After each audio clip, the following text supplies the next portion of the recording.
Ukraine Russia ಸಮರಕ್ಕೆ ವಿರಾಮ. America ಎಂಟ್ರಿಯಿಂದ cool ಆದ war. ಕದನಕ್ಕೆ ಷರತ್ತುಬದ್ಧ ಫುಲ್ ಸ್ಟಾಪ್ ನೀಡಲು ಪುಟಿನ್ ಒಪ್ಪಿಗೆ. ಟ್ರಂಪ್ ಜೊತೆ ಸುದೀರ್ಘ ಮಾತುಕತೆ ಬಳಿಕ ರಷ್ಯಾ ಘೋಷಣೆ. ಉಕ್ರೇನ್ ಹಾಗೂ ರಷ್ಯಾ ನಡುವಿನ ಯುದ್ಧ ನಿಲ್ಲಿಸಲು ಅಮೆರಿಕದ ಪ್ರಸ್ತಾಪಿತ 30 ದಿನಗಳ ಕದನ ವಿರಾಮಕ್ಕೆ ಕೊನೆಗೂ ರಷ್ಯಾ ಅಧ್ಯಕ್ಷ ವ್ಲಾಡಿಮಿರ್ ಪುಟಿನ್ ಕಠಿಣ ಷರತ್ತುಗಳನ್ನು ವಿಧಿಸುವ ಮೂಲಕ ಟ್ರಂಪ್ ಮನವಿಗೆ ಸ್ಪಂದಿಸಿದ್ದಾರೆ. ಈ ಕುರಿತು ಜಾಗತಿಕ ಮಟ್ಟದ ಉಭಯ ನಾಯಕರು ಸುದೀರ್ಘ ಮಾತುಕತೆ ನಡೆಸಿದ ಬಳಿಕ ಈ ನಿರ್ಧಾರ ಕೈಗೊಳ್ಳಲಾಗಿದೆ. ಅಮೆರಿಕ ಅಧ್ಯಕ್ಷ ಡೊನಾಲ್ಡ್ ಟ್ರಂಪ್ ಹಾಗೂ ರಷ್ಯಾ ಅಧ್ಯಕ್ಷರ ನಡುವೆ ನಡೆದ ದೂರವಾಣಿ ಸಂಭಾಷಣೆಯಲ್ಲಿ ಉಕ್ರೇನ್ನ ಅನೇಕ ನೀತಿಗಳ ಬಗ್ಗೆ ಚರ್ಚೆಯಾಗಿದೆ.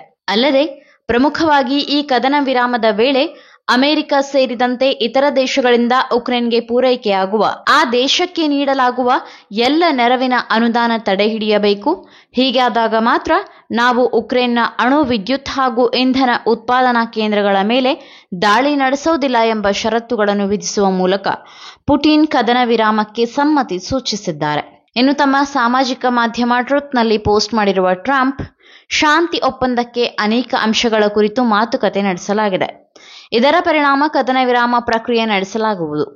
ರಷ್ಯಾ ಅಧ್ಯಕ್ಷರ ಜೊತೆಗಿನ ಮಾತುಕತೆ ಫಲಪ್ರದವಾಗಿದೆ. ಎಲ್ಲಾ ಇಂಧನ ಮತ್ತು ಮೂಲ ಸೌಕರ್ಯದ ಮೇಲಿನ ಕದನ ವಿರಾಮಕ್ಕೆ ರಷ್ಯಾ ಒಪ್ಪಿದೆ. ಈ ಕದನ ವಿರಾಮವನ್ನು ತ್ವರಿತಗೊಳಿಸಲು ನಾವು ಕಾರ್ಯನಿರ್ವಹಿಸುತ್ತೇವೆ. ರಷ್ಯಾ ಮತ್ತು ಉಕ್ರೇನ್ ನಡುವಿನ ಭೀಕರ ಯುದ್ಧವನ್ನು ಕೊನೆಗೊಳಿಸಬೇಕಿದೆ. ಯುದ್ಧ ಪ್ರಾರಂಭವಾದಾಗ ನಾನು ಅಧ್ಯಕ್ಷನಾಗಿದ್ದರೆ ಈ ಯುದ್ಧವೇ ಪ್ರಾರಂಭವಾಗುತ್ತಿರಲಿಲ್ಲ. ಯುದ್ಧದಲ್ಲಿ ಅನೇಕ ಸೈನಿಕರು ಸಾವನ್ನಪ್ಪಿದ್ದಾರೆ. ಪುಟಿನ್ ಮತ್ತು ಝೆಲೆನ್ಸ್ಕಿ ಇಬ್ಬರೂ ಯುದ್ಧ ಕೊನೆಗೊಳಿಸಲು ಬಯಸಿದ್ದಾರೆ. ಈ ಪ್ರಕ್ರಿಯೆ ಇದೀಗ ಪೂರ್ಣ ಪ್ರಮಾಣದಲ್ಲಿದೆ. ಮಾನವೀಯತೆ ದೃಷ್ಟಿಯಿಂದ ನಾವು ಕೆಲಸ ಮಾಡುತ್ತೇವೆ ಎಂದು ಟ್ರಂಪ್ ಹೇಳಿದ್ದಾರೆ. ಇನ್ನು ಮಹತ್ವದ ಬೆಳವಣಿಗೆಯೊಂದರಲ್ಲಿ ಕಳೆದ ಕೆಲ ದಿನಗಳ ಹಿಂದೆ ಟ್ರಂಪ್ ಸಂದೇಶದ ಜೊತೆಗೆ ಮಾಸ್ಕೋಗೆ ಆಗಮಿಸಿದ್ದ ಅಮೆರಿಕದ ವಿಶೇಷ ರಾಯಭಾರಿ ಸ್ಟೀವ್ ವಿಟ್ಕಾಫ್ ಅವರು ಯುದ್ಧಕ್ಕೆ ಪೂರ್ಣ ವಿರಾಮ ನೀಡುವ ನಿಟ್ಟಿನಲ್ಲಿ ರಷ್ಯಾ ಅಧ್ಯಕ್ಷ ವ್ಲಾಡಿಮಿರ್ ಪುಟಿನ್ ಹಾಗೂ ಹಿರಿಯ ರಾಜತಾಂತ್ರಿಕ ಅಧಿಕಾರಿಗಳ ಜೊತೆ ಚರ್ಚೆ ನಡೆಸಿದ್ದರು. ಅಲ್ಲದೆ ಯುದ್ಧದಿಂದ ಎರಡೂ ರಾಷ್ಟ್ರಗಳ ಮೇಲೆ ಭವಿಷ್ಯದಲ್ಲಿ ದೊಡ್ಡ ಪರಿಣಾಮ ಬೀರಲಿದೆ. ಹೀಗಾಗಿ ಯುದ್ಧ ನಿಲ್ಲಿಸುವುದು ಸೂಕ್ತ ಎಂದು ವಿಟ್ಕಾಫ್ ಪುಟಿನ್ಗೆ ಕಿವಿಮಾತು ಹೇಳಿದ್ದರು. ಇನ್ನು 30 ದಿನಗಳ ಕದನ ವಿರಾಮದ ಬಗ್ಗೆಯೂ ಸುದೀರ್ಘ ಮಾತುಕತೆಯ ಬಳಿಕ ಅಂತಿಮವಾಗಿ ಷರತ್ತುಬದ್ಧವಾಗಿ ಉಕ್ರೇನ್ ಕದನ ವಿರಾಮಕ್ಕೆ ಆಗಲೇ ಒಪ್ಪಿಗೆ ಸೂಚಿಸಿತ್ತು.